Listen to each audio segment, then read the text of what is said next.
Меня зовут Татьяна Беспалова, и у меня синдром Эйлерса-Данло.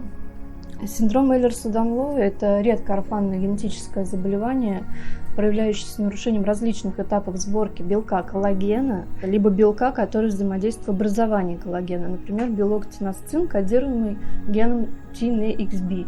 Вот в моем случае это как раз тот самый ген TNXB и белок тинасцин. Это заболевание затрагивает все органы и системы. Потому что вот есть атом, из него молекула, из молекулы клетка ДНК, а вот уже из ДНК, получается, идут все ткани, из которых строятся все органы и системы организма. И получается, когда соединительная ткань неправильная, то страдают все системы и все органы организма. Самое вот тяжелое для меня каждый день – это, конечно, боль. Болит все. Болят мышцы, болят суставы, болит все, даже когда ты вот поспал, просыпаешься, и ты как будто бегал марафон и занимался спортом. Началось заболевание у меня на самом деле с самого раннего детства, но мы об этом не знали. У меня было косоглазие, у меня не вырос зуб, зачатка зуба не было. Было варикозное расширение вен малого таза уже с детства. Уже звоночки эти были, и сколиоз, и косоглазие, и разное зрение. Один глаз плюс 2,5, а другой минус 2,5. Гибкая, там кожа чуть тянется. Не обращал никто внимания на это, и в итоге поставили мне это заболевание в 30 лет только. Познакомились, когда мы с Татьяной, то есть никаких предпосылок вообще не было. То, что у человека какое-то генетическое заболевание или еще что-то. В какой-то один момент все пошло не по плану. То есть беременность очень тяжелая была, девчонки попали в больницу, жена тоже в больнице, никто не понимал, что из-за чего происходит. Я увидел где-то на ютубе тоже видеоролик про генетические заболевания и подтолкнул жену на это. Посмотри, может быть, у тебя что-то похожее. И все вообще подходило, то есть под мое описание, то есть вообще все вот. И я пошла к врачу, к терапевту, он посмотрел, увидела, что и палец вот так, и другие симптомы, потому что просто если палец вот так, это еще не обязательно, что синдром.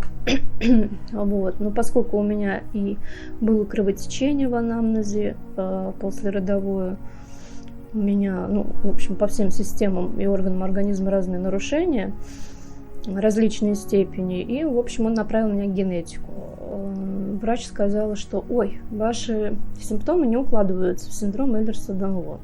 И сказала, что ваши зубы тоже не укладываются в этот синдром. Я на этом не остановилась, потому что я знаю, я читала об этом синдроме. Зубы, они состоят из коллагена. Там дентин и пульпа, и вот дентин, он состоит по большей части из коллагена первого типа. А как раз заболевание соединительной ткани Эйлерса-Данло, оно влияет на коллагены. А вот при моем типе всего понемножку. И глаза, и сосудистый тип, и вот гипермобильность, зубы, да, как-то даже вот все молодая, но вот у меня зубов осталось 4 штуки. Сказали, что структура вашего зуба, который удалили, она очень похожа на зуб старика. Вот. И в целом, я даже, например, проходила исследование, МРТ хороший такой, 3 Тесла. Вот оно мне показало, что у меня позвоночник тоже, он на мой возраст не выглядит. Все стертое, множество грыж, спондилез, всякие разные. Еще обнаружили у меня, что у меня неоартроз, то есть это новый образовавшийся сустав в позвоночнике. Я чувствовала боли разные, но я даже представить не могла, что там уже даже новый сустав какой-то образовался. То есть я уже привыкла к постоянной боли. То есть у меня было кесарево сечение. Через неделю после кесарево сечения, двойни, у меня открылось артериальное кровотечение. Я попала в реанимацию. Мне там еще снова провели несколько операций. У меня кровотечение было из-за того, что сосуды слабые. При этом синдроме сосуды очень такие тонкие и слабые. В основном я борюсь с чем? Борюсь с болью. Немножко помогает только лекарство.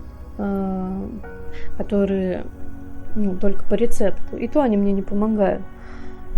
И помогает, конечно же, массаж. Но массаж я придумала приспособление, я беру скалку, она такая тяжелая, и просто начинаю разминать. Аппликатор Кузнецова, я его использую, конечно же, ортезы, потому что я нуждаюсь во всех ортезах. У меня такая сильная гипермобильность, что мне нужны ортезы и сюда, и на всю спину, и на колени, и, в общем, везде. Вы знаете, я хочу сказать, несмотря вот на ее болезнь, она не унывает, она не сдается, она добродушная. Для нее семья – это все. Мы чем можем, ей помогаем.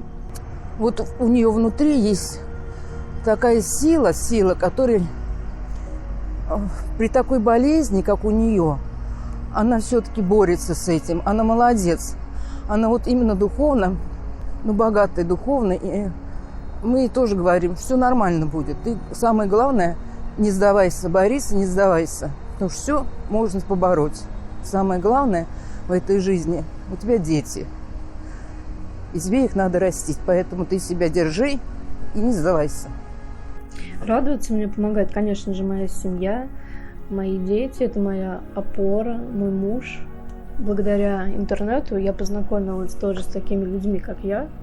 Даже нашла девушку с таким же подтипом. И вот мы общаемся, это мне придает и силы, и воодушевляет. И хорошо, когда тебя понимают вообще. Хотелось бы, чтобы понимали и врачи, не только те люди, которые страдают таким же заболеванием. Надо больше осведомлять об этом, особенно врачей, конечно же, потому что из-за того, что они не знают об этом синдроме, люди могут даже умереть.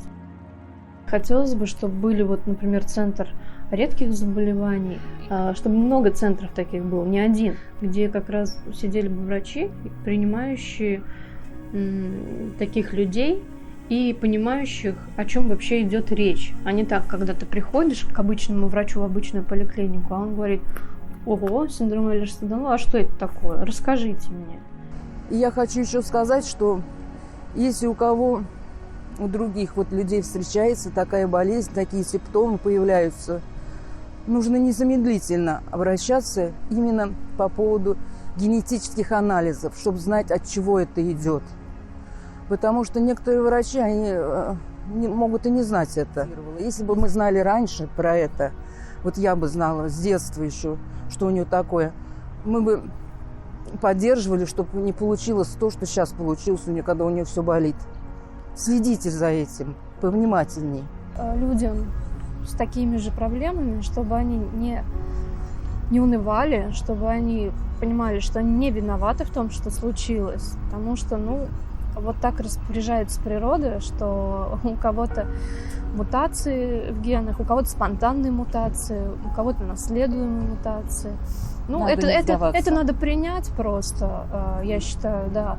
Просто принять как данность, что это твоя судьба, и стараться хотя бы маленькими шагами идти к цели. И бороться, конечно, потому что приходишь к одному врачу, если видишь, что он не очень понимает, не в теме, да, то надо просто найти другого врача. То есть и не сдаваться, идти и находить все, что необходимо для того, чтобы жить более комфортно в таких условиях своего тела. Это препятствие нам дано свыше. Мы пройдем с тобой его вместе и всегда будем до конца.